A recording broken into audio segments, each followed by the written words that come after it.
Alright guys, if you watched the end of the last video, we traded the KX125 for a Yamaha PW80 2001 and a SSR 125. I say that because it's actually a 110. But so first thing I do when I always get a bike is clean them up. So as you know, we bought the KX125 for $600. We put about $100 into it, so we traded these bikes for essentially $700.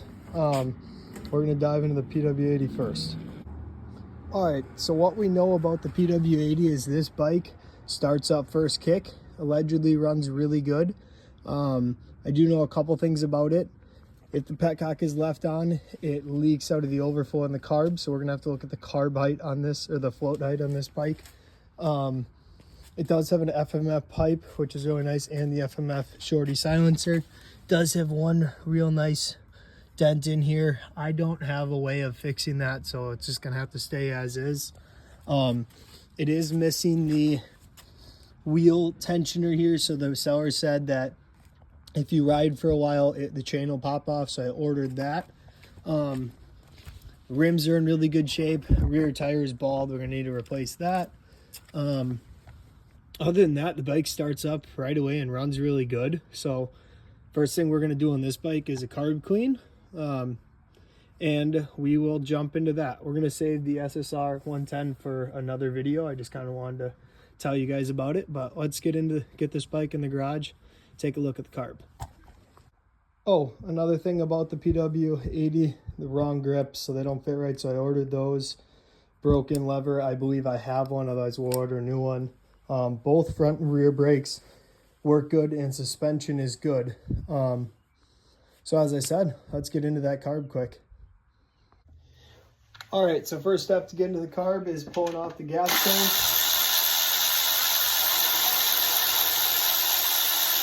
Gonna have two 10 mil bolts on each side, or that's what they should be.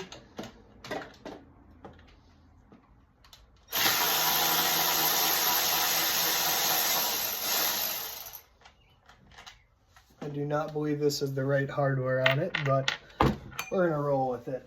It's missing the back strap here as well. So make sure you got your petcock off. We're gonna disconnect this real quick. But as always, expect a little gas to come out.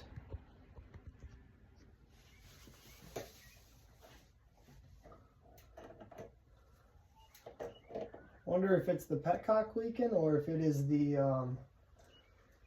carb overflow leaking. We're about to find out.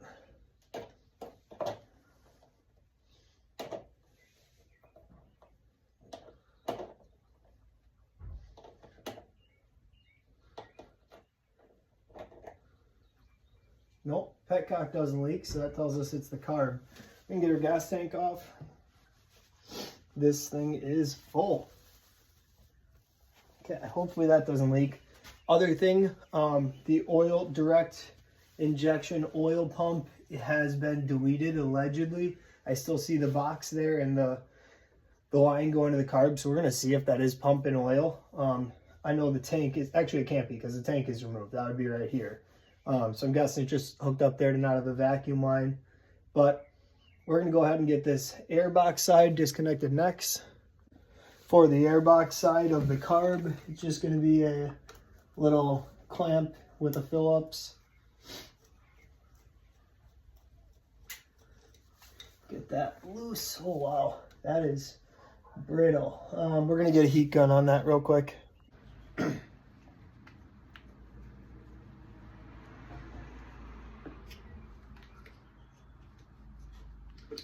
All right, and we got our manifold off. I don't see any cracks in it, which is a great sign. I do see some oil right there, which is good. It tells us the seller was in fact using premix.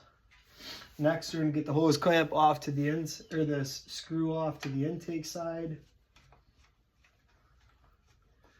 And all these screws are a little stripped, which tells us that somebody was in here at one point. Pull our screws off to the top of the carb where the throttle cable goes and the choke cable. This is our breather line. yeah, the bracket to the top of the airbox right here is broken, so it kind of just dangles. So we'll have to look into maybe replacing that, but that's just for looks. Keep our little carb screws.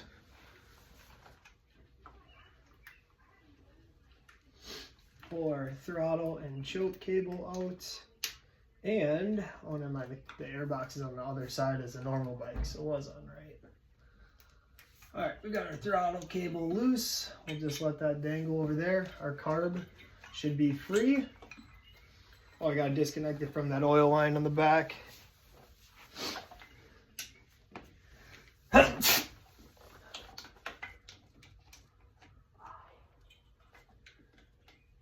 Try not to pull out that metal grommet or the metal insert that goes in the carb if you can. Alright, we got our oil line off. Let's get the carb on the workbench. Alright, so we're going to check what comes out of here.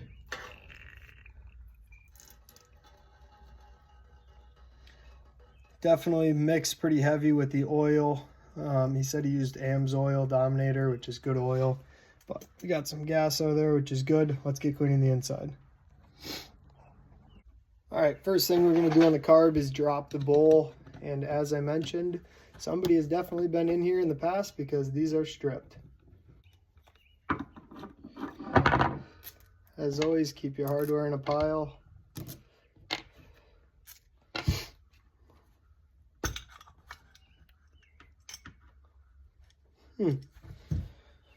Pretty clean. Where's my light? Pretty dang clean. I mean, there is a little bit of junk and gunk in there. A little bit of an old gasket up here, so that could have caused the leaking. Let's just take a quick look at the carb. Yeah, I mean, it's old stuff. Float is moving. Oh, and our needle just fell right out. So let's start pulling it apart and see what everything looks like. So our needle came off. We can go ahead and get this float pin off. Yeah, that thing was really loose. So we got our float off.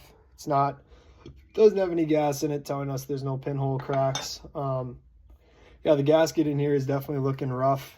So potentially a carb rebuild kit in the future. Let's pull this main jet, see what we're working with. It says 125 on it.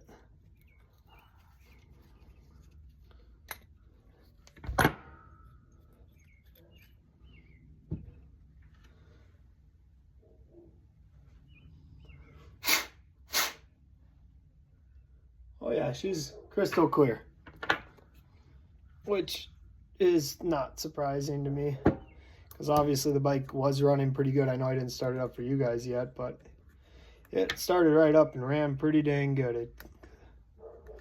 It was just leaking from the carb.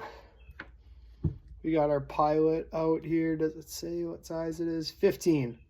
So there's our little pilot. Let's see. Is that claw? Nope, she's clear. Yep, you can see right through her. So the pilot's clean. We're gonna try and get that seat out of there if we can.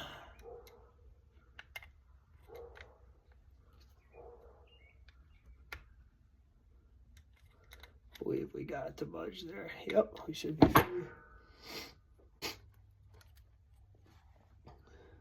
All right, so the actual seat itself, I'm gonna light for you guys. Oh gosh, can't really tell, but the seat looks good. You can see right through it, which is good. But one thing I did notice, and oh, there's gonna be nowhere to tell you. There's some junk in the bottom of the seat, so definitely gonna clean that out. That's not helping our cause. We're gonna clean that out. Actually, first let's pull our air mixture screw. Let's see where we're at here. So half a turn. Half a turn on this guy, which is pretty good. It's supposed to be 1 1/4 out, I believe. Oh, this might have been our idle screw, actually. I don't remember. But it's got your little spring with a needle on there.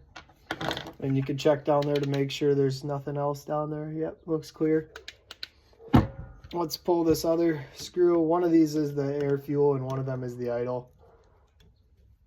Half a turn, 3/4 of a turn on this guy.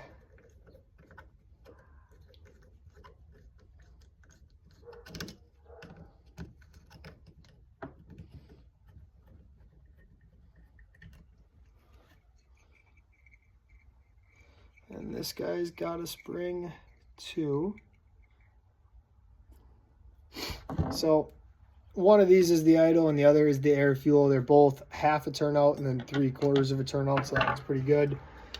We'll check for an O-ring or anything down there. We got nothing, so I'll double check and make sure it's not supposed to have one.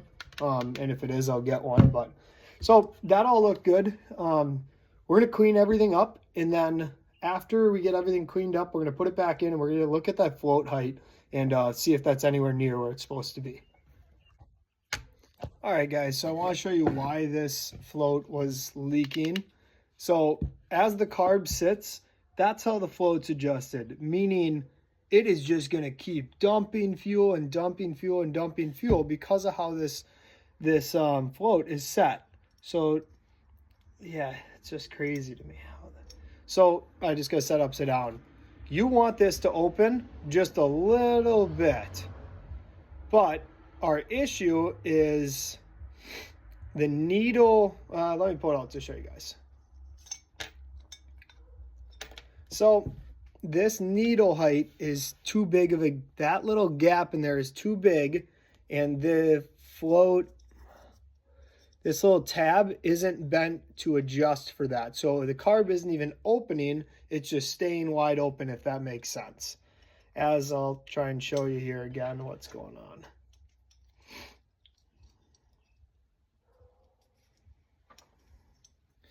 So look for when the needle opens. See how the needle hasn't moved, needle hasn't moved, needle hasn't moved. Just right there, it starts to move. Well, if you can imagine, that's going to keep pouring gas in. So this needs to be the furthest, right there, it's not even moving, the needle. I don't even know if you guys can see that back in there, but right there it starts to move. But so the needle, the float is not set right. What we're going to do is bend the tabs down on the needle to where it can accommodate this and it doesn't just constantly dump gas into the carb, because that's why I was leaking out of the overflow. All right, guys, so we're back here next day working on that PW. This is not the same bowl. I am just playing around with a different float to show you. So this tab, if it was bent up, the carb leaked like crazy if the petcock was on. If you bend it down, it doesn't allow gas to get to it. So what I ended up doing was bending it back up to where the carb was overfilling and spilling out the overflow, and just bending it like pretty dang close to straight. I measured the float height from the bottom of the carb to get it to the height where it's supposed to, and I'll show you now. The carb is not leaking out of the overflow.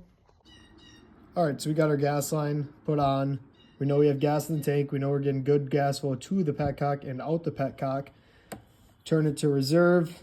You'll see nothing comes out of here. Actually, well, I was testing there, so I'm not surprised that there's a little bit in there, but so nothing's coming out. We know gas is in the carb.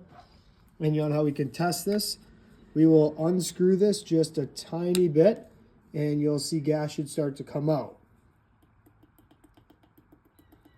And then we button this back up, and gas stopped coming out. So we got gas in the carb. We're going to go ahead and try and fire up the bike now. All right, so we're getting gas to the carb now. We already know the bike runs good, but we're just going to give it a start just for testing purposes.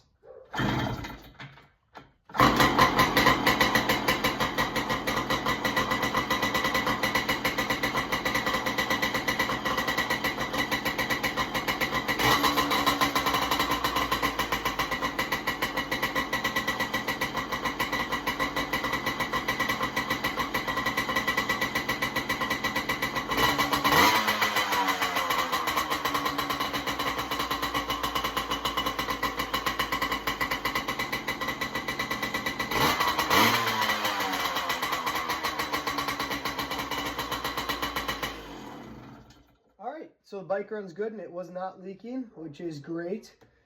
Still obviously going to want to turn off that petcock when we're not using it. Next, we got a box of parts, upgrades, little things to fix, so let's get into that. First thing we got is new grips, and these are the ones for the PW. It also comes with our throttle tube, so we're going to go ahead and get these cut off, and then we're going to unscrew this so we can get the new throttle in and catch you in a second. All I do to get these off is spray a little bit of WD-40 and they slide right off. I see somebody added electrical tape because they bought the wrong grips, but it is what it is. So let's go ahead and get the next one off. We got our second grip off, and I actually just saw that this was cracked, so I'm really glad we're replacing that. So let's get this unscrewed. How I like to do these on the PW is take your screws off, twist your throttle forward to where you can see the cable in the loop, pop the cable off, and I'll show you where that cable is going to be right in here, and then you can just twist it. So I don't know if that made any sense, but I'll try and get a better video putting this one on. Got to get this slid on the handlebar.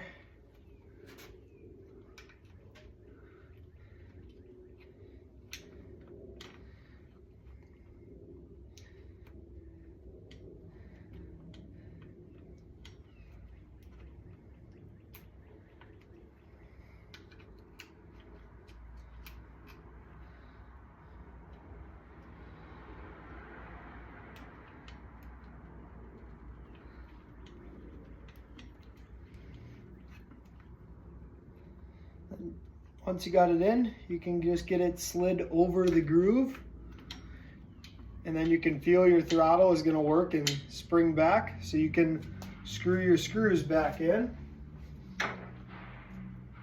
These are also JIS like everything on this bike.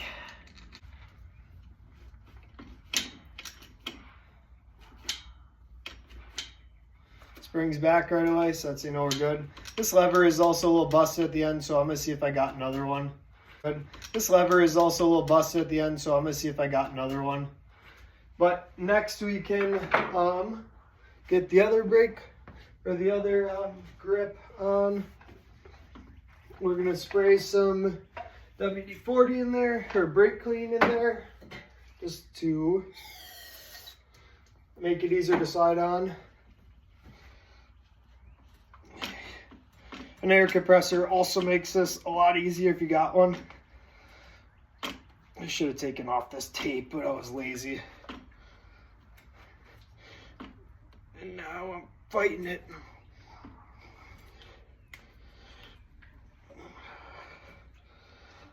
All right, that's all the way on. Now we have tight, snug grips, a throttle cable that snaps back, and